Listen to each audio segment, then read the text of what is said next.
Breaking news, Jerome Powell confirms rate cuts. The economic shift begins.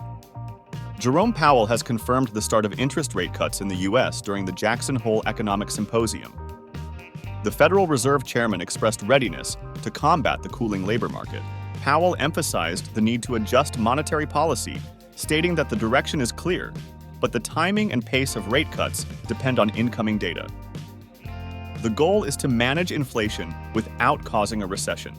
After over 2 years of efforts, the Federal Reserve has managed to control inflation, which has dropped below 3% after peaking at 9%, while the unemployment rate remains historically low at 4.3%. Powell is confident in achieving a soft economic landing, aiming to support a strong labor market and stable prices. He believes that with appropriate monetary policy adjustments, inflation can reach 2% without significantly weakening the job market. Some economists worry that the delay in rate cuts might increase the risk of a recession.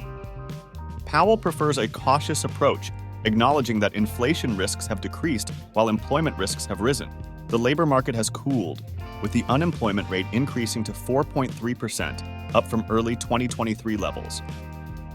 This rise is mainly due to a larger labor force rather than high layoffs, indicative of a non-recessionary trend. Federal Reserve meeting minutes revealed that several members were ready to approve a 0.25-point rate cut on July 31st.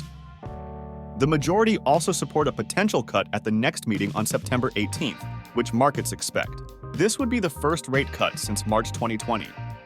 Before any cuts, key economic indicators like the personal consumption expenditure deflator and August employment figures are awaited, adding to market anticipation. July's disappointing employment data alarmed markets, hinting at a potential recession.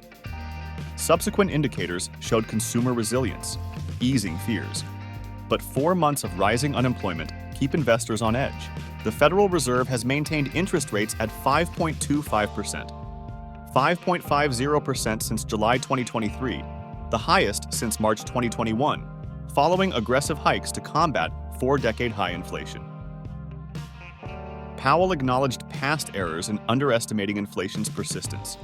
The shift in monetary policy comes just before the November 5th presidential elections. Powell insists decisions are economically driven, not political, despite pressures from Republicans and Democrats. Powell admitted that most Americans hadn't experienced prolonged high inflation before. He highlighted the hardships high inflation caused, particularly for those struggling with essential costs like food, housing, and transportation. Don't forget to like the video if you enjoyed it, share, and subscribe for more news and tips on economics and finance.